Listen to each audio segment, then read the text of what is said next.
Hey guys, I am back with another Stitch With Me video. I am working on the hands-on design Sunflower Manor. I am working on this autumn design up here. I am stitching mine with all of the required threads, but I am using Fiberlicious fabric, Jack-O-Lantern 28 count Lugana. I am going to answer a tag that I found online. I found this website that has a whole slew of YouTube tags. So you're probably in these videos going to start learning things about me that maybe you would have never thought you would have learned. This one is called the Invade My Privacy Tag. And there's 20 questions. So of course I don't have my thread threaded. You don't even know how many times I've stitched this little leaf. Where is the thread? I am so unprepared. It has been a week, people. It has been a week. I am recording this on Thursday, hoping to get it up today, since yesterday I did not have a video up, and believe it or not, that's not the color. Yesterday was the first day, I think, in a month almost, that I didn't have a video go up. And I was kind of sad. But yeah, I have some more tutorials coming. People have given me some ideas. Work has been so busy that I have not had time to record in the morning. Today is the first day that I actually have like 2 hours before I have to start work, so. Okay, let's start this tag. Question number 1, did you wake up cranky? Not today necessarily, but yesterday I did. My husband, what's been happening is I've worked late the past couple nights, and I'm determined that no matter how late I work, I'm putting in some stitches. So what's been happening is I have been staying up really late, like 12:30, 1 o'clock late, to get stitching in. Because once I sit down and I get started, then I don't want to stop. And then I'm like, wow, I'm really tired. It must be like 10 o'clock. No, it's 12 o'clock, 1 o'clock. So I went to bed, I don't know, yeah, it was like 1 o'clock the other day. And my husband called me at like 6:45, 7 o'clock in the morning. He had lost his truck keys for work. Come to find out, they weren't here at the house. Come to find out, they were in the visor of the work truck, because he told me that when he came home, and I was like, really? Okay. Yeah. Okay, question number 2. Would you date an 18-year-old at your current age? Hell no. No. I'm 43. I could be an 18-year-old's mother. That's a big fat no. Now, I've always dated older guys. I did date someone younger. When I was separated from my first husband, I was 28 years old. I dated a guy that I bowled with, and he was 21. Bad idea. All he wanted to do was go out and party and drink, and that was fun in the beginning because I wasn't that kind of person, so it was nice to go out and all that, but to get like stinking falling down drunk every night. And at 21, at 21, I was putting myself through college, working a full-time job. I like to think of myself as being pretty mature at that age because I had to be. He wasn't. So that was a short-lived relationship. And I never dated someone younger than me. Not that older guys can't be, immature asses either. But yeah, no. And I would surely not date someone who's 18. No. Okay. Question number 3. Do you prefer to be friends with girls or boys? That's a good question. I looked at these questions. I printed them out before I started this video, and I wrote down some preliminary answers. I actually wrote down boys. And why did I write down boys? Because girls can be catty as hell. I don't know. Over my lifetime, I haven't had that many friends.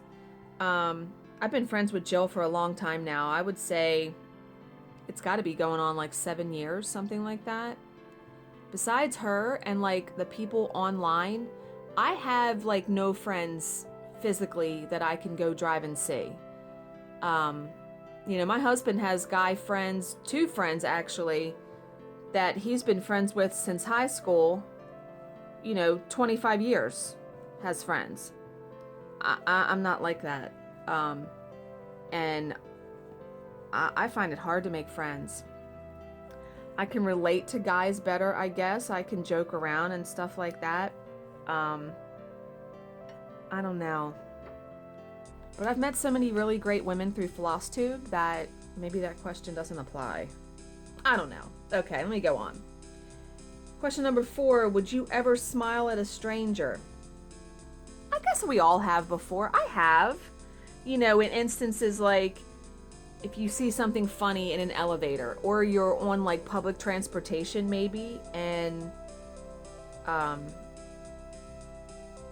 you see something funny. Sure I have. Okay, question number 5. Can you commit to one person? Obviously, I'm married. I am a relationship person. I am not someone who has dated a bunch of people at one time. I am definitely one at a time person. My brain can't handle more than one man at a time. Are you kidding? Yeah, I've been with my husband now for almost 9 years, so I would say that yes, I can definitely commit to one person. Okay. Question number 6. How do you look right now? Ratchet. I am still in pajamas. I've only been up for like an hour. This was why it was perfect to record this Stitch With Me video, because you don't see my face. You don't see me in no makeup and hair all wonky. Although, not complaining, because I have hair. But yeah, in pajamas, a cardigan. Yeah.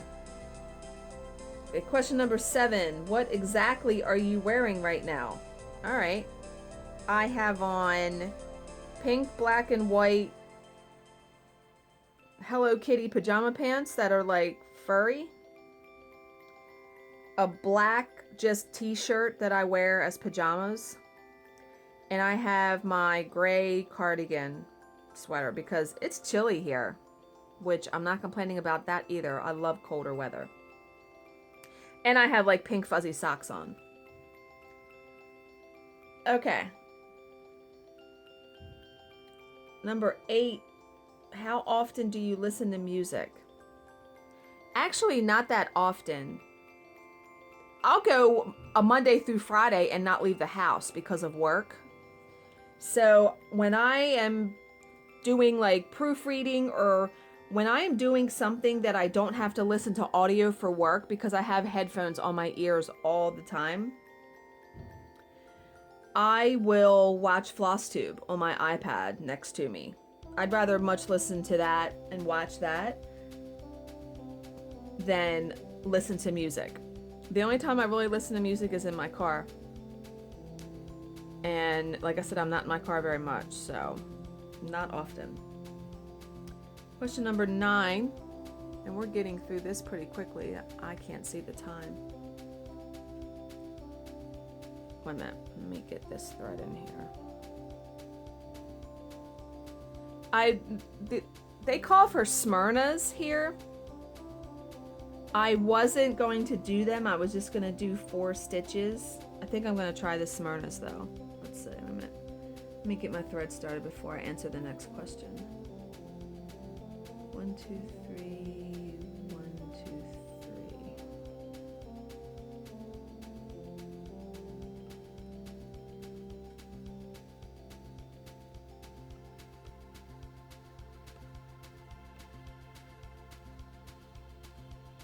I like doing specialty stitches. I've done needlepoint, so I have done a bunch of stitches that aren't cross stitch. And they're not hard. Anyone watching this, if you've ever wanted to try counted canvas or needlepoint, they're not hard. You just have to follow the diagrams. Yeah. And they can make your project look really awesome, so. And needlepoint is so much faster than cross stitch. Oh my God. Like counted canvas work. I'm tempted to get back into a counted canvas project. I just haven't found one that I've liked. And it's kind of hard on my arms. Oh yeah, that'll look good. It's kind of hard on my arms and fingers, so that's also why I don't do it very much. Okay. I probably should have printed out another tag because I'm going through these really quickly and I like to do these videos at least a half hour. Maybe I'll just... Oh no, there's going to be a story with one of these. Okay. Question 9. Wait a minute, let me get down. Do you wear jeans or sweats more? Well, I don't even own a pair of sweatpants. What I own mostly that aren't jeans, because I'm not a dress-up person. I don't have to for work. Wait a minute, let me...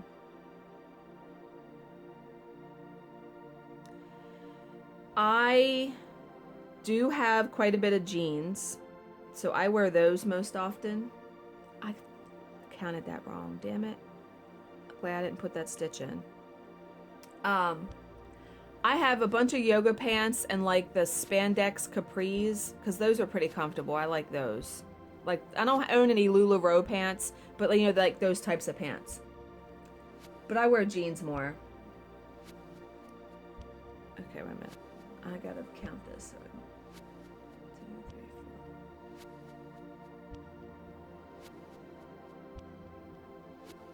4. My new glasses came in. Got that call yesterday. So after chemo tomorrow, I still counted that wrong. How am I doing that? Good God. 1, 2. Oh, I didn't go down a square.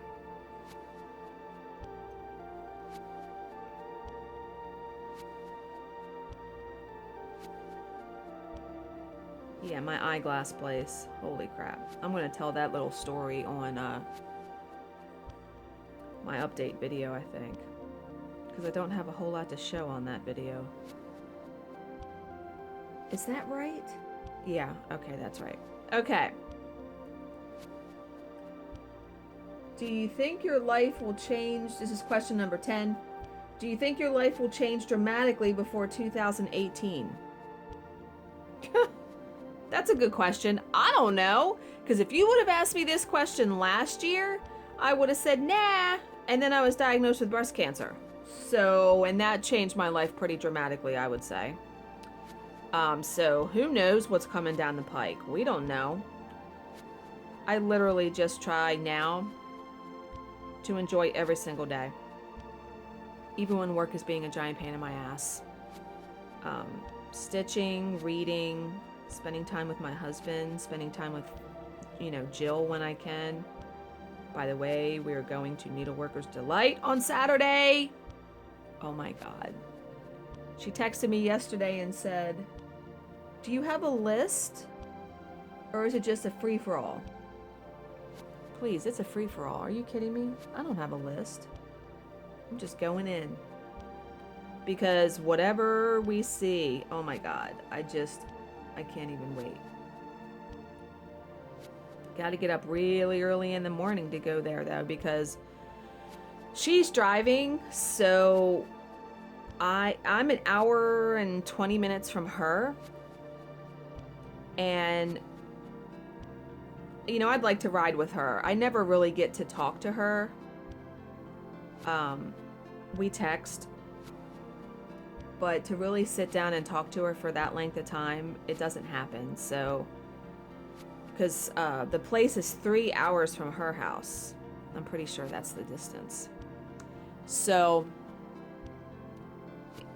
yeah, I have to get up because we want to be there at 10 o'clock when they open. So, I got to leave my house at like 5:45. in the morning to get to her house by 7. I was like, oh my God, I'm going to need a coffee the size of my head. That looks pretty good. I like those little guys. Okay. All right, so yeah, life-changing. We don't know what's coming down the pike. You know, you just don't know. All right. Number 11. Number 11's a good one. Are you a social or an antisocial person? Immediately, I said antisocial. Now, at a stitching retreat, or if you know me, I'll talk your ear off. I can talk. But when we go to like even gatherings across the street at our neighbor's house, I'm not someone who's, you know, running up and hugging you and all that. And I will avoid people outside of my house, meaning like we have security cameras now, which I can see who come to the door, thank God. But if I'm going out to check the mail and I see a neighbor outside, like getting out of their car or walking to their mailbox, I will literally stand in my foyer until they go back in their house. Just so I can avoid any chit chat or anything. No. So I'm probably not alone in that, but yeah, I would say I'm fairly antisocial. I love being at home. I love my quiet time. I like spending time with just my husband. I'm not someone who likes to go out to parties and be around people all the time. Okay. I don't know why this question's on here. I guess kids probably made this tag, I'm guessing. Wait a minute. Let me get more of my... Where's my thread need to go? Okay, I need to get it in there. Okay. Number 12. If the person you like say they like someone else, what would you say? Let me try to think back to when I was like in high school and this actually happened. I don't know. I probably really wouldn't say anything because I would just be too embarrassed to say like, oh, but I like you. Do you know what I mean? Like, now, okay, there is a little story with this. Okay, when I first started dating my husband, like I said, I'm not someone who dates a bunch of people at one time. Even a kid, an adult, no. Wait a minute, I gotta find out where my thread goes.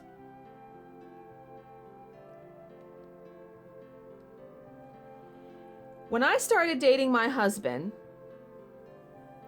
it was basically like we were catching up from high school. It wasn't like romantic immediately, but we just really hit it off and we were just so surprised. Well, come to find out, he was dating someone else at the same time, and he like kind of slipped and said her name and said something, and I'm like, what? Like, what are you talking about? And when I put 2 and 2 together and I texted him and I was like, are you seriously dating me and her at the same time? And he was like, yeah. And I said, that's not gonna work. I said, I'm not that kind of person. First of all, I mean, not to get too personal, but I hadn't had sex with my husband yet then. But the idea of him having sex with both of us was not appealing. So I was like, you know, if you're gonna be with me, you can't be with her. And we actually broke up for like a week over that because it's such a long story. He has a daughter from his first marriage, and this person he was dating had 3 kids, and he had promised that they were going to go on some vacation or something, and he didn't want to disappoint them. And I was just dumbfounded that you're going to stay with someone that you don't really want to be with just because you promised your kids a vacation. That like blew my mind.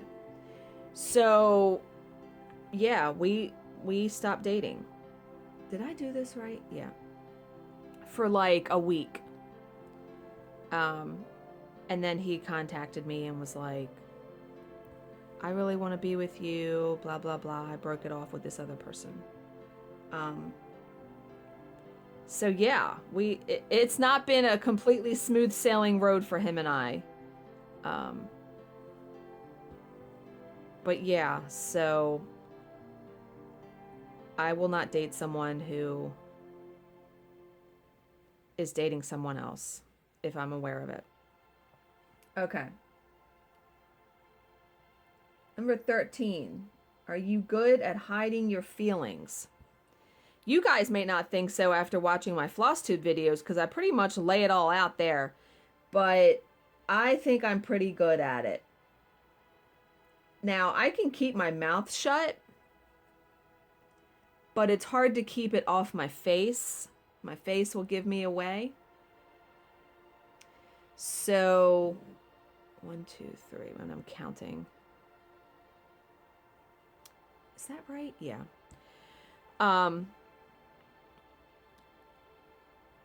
Yeah, for the most part, I'm pretty good.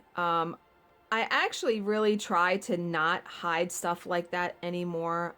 I have some situations in my life, though, where it's necessary to keep the peace.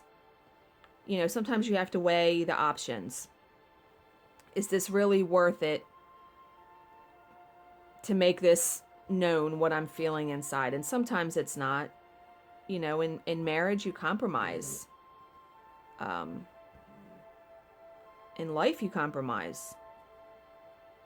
Because I don't know anyone who loves their job and is doing really what they want to do, and you know what I mean?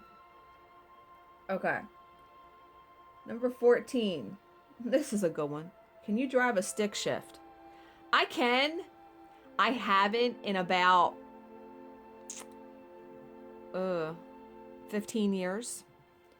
I mean, I think if I got in the car and it was an emergency and I had to do it, I could. My first husband taught me how to drive a stick shift. My first husband was sometimes a really difficult man. And how it came to be, I mean, I had graduating college, I bought a new car. I had bought a Dodge Neon.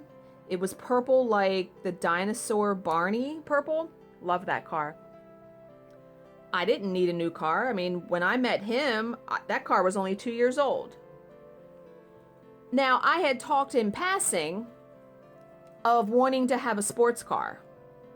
I think everybody should have one at one time in their life, right? Well, you know, he comes home this one day, and we were married by this point. He comes home this one day and says, I bought you a car. Excuse me? I'm like, what are you talking about? A girl we went to school with, I don't even know how he ran into her. She owned a Mitsubishi Eclipse convertible. And she was selling it. And so the car was used. And it was a stick shift. And when he told me that, I'm like, I don't know how to drive that. He's like, well, I'm going to teach you. He had already bought the car. So I was like, oh my God, you don't buy someone a car. First of all, unless you can pay for it outright, because then we had a car payment. I didn't have a car payment on my car. I had really made like double payments and things like that for the first 2 years. So I had had the car paid off. So, okay, well, he starts to teach me. And he's screaming at me because I have never driven a stick shift. I finally learned. And I was so paranoid when I had to go out by myself. Wait a minute, I'm trying to figure out what I'm doing here. I was so paranoid when I had to go out by myself on a hill. Because if you've ever driven a stick, the hardest thing is getting started on a hill at a red light. Well, I mean, I was having severe anxiety about this. And at that point, we had been over my mother-in-law's for dinner, and I was like voicing my concerns, and she told me this story, and it always stuck in my head. She said she knows how to drive a stick. She said when she first learned, she was working, I don't know where, and you know how if you go the same way to work every day, which most people do, sometimes you're going to run into the same people on the road at the same time. She said almost every morning she wound up being in front of this certain car. And they had a red light on a hill. And she said every morning she would tap them. She would like hit them, because when you go to let off the clutch, your car will drift back when you're starting off at a red light. So she said every morning for I don't know how long, she tapped the person's bumper behind her. And when she told me that story, first of all, it made me feel so much better that I was not alone in having anxiety about driving a stick shift. But I always remembered that story, even long after my first husband and I were divorced. But yeah, I thought that was really funny. Okay, that was a really roundabout story to answer yes for that. Okay, 15. Do you care if people talk badly about you? You know, I think to a certain extent everyone does. This actually has just come up in my work situation. Trying not to make a long story long here, but I work with a team of people. I am basically the head of the team, meaning I tell them when a job's coming up, because my employer, I manage the schedule. She'll send me emails when jobs schedule, and I let everyone else know, okay, we have a job such and such a time. Because what happens is we do let's say for today, we normally have 3 people working on a job.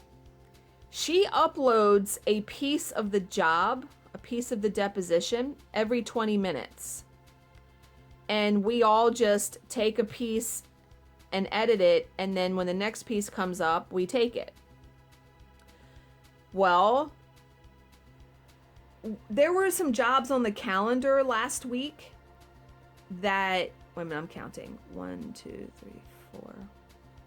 1, 2, 3. There were some jobs on the calendar that my employer had actually put on there that were not set in stone for us having jobs, that we were going to be doing the job. So I didn't let the other people on the team know, because I didn't know if we were doing them. Well, she decided to not do those jobs. And she said, why don't you go ahead and just take them off the calendar? Okay, not a big deal. So I did that, and she didn't get another job for that day. Now, I also belong to like a group mailing list of a list of editors for another person. And when he gets a job, he will email the group and say, I have such and such a job. First come, first serve, whoever responds gets it.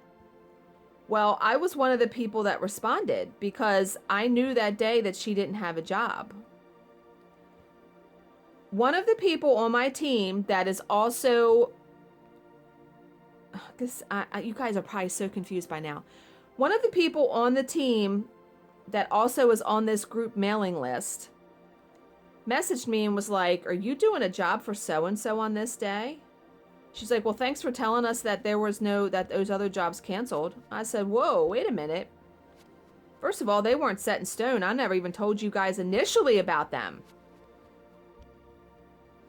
So she was mad at me about that. She was thinking I was holding back information so I could work for this other person, and so she didn't get the chance to work for him.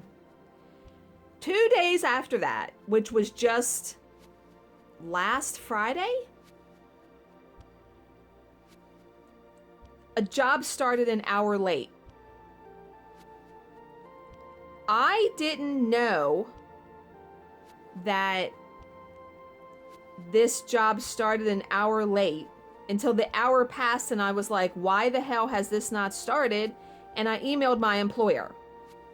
Well, we're all sitting around, me and the other 2 people on the team, we're all sitting around waiting for the job to start so we can start doing it.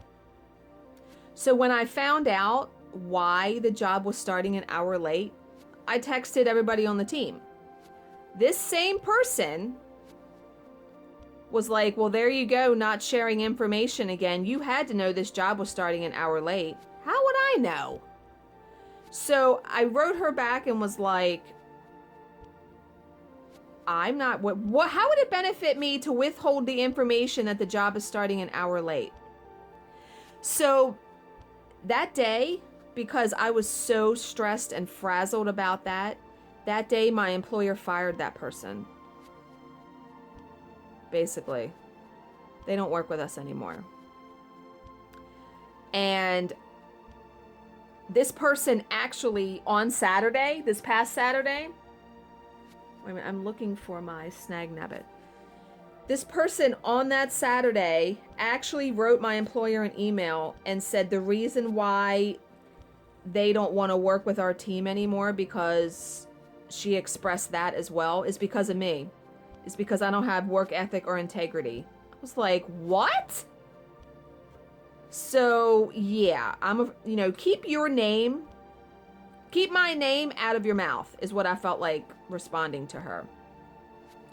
But yeah, nobody likes people who talk about them. Nobody likes to be talked about, especially when it's untrue, which that was totally untrue. Withholding information. Get out of here. Okay. Number 16. Well, we're at 31 minutes, so I've done pretty good. Okay, number 16. Are you going out of town soon? The next time I'm going out of town actually is in December. I just booked my room yesterday for a retreat in Ocean City for 3 days with a group called the Tangle Stitchers. I've never gone before. I mean, basically they just sit there and stitch. It's not like there's door prizes or anything like that. But just to get away. So yeah, that's the next time I'm going. Anywhere. I really wish I could have went to the Flosstube retreat. But I would have had to get airfare and rent a car, and I couldn't afford all that. Can't do all that. So that's the next time I'm going out of town. Number 17, when was the last time you cried? Probably last Thursday when I watched Grey's Anatomy. I cry every time at that show. I've not watched the new episodes of This Is Us yet. Need to find time to do that. Okay. Number 18, have you ever liked someone you didn't expect to? Yeah, my second husband. The husband I'm currently with.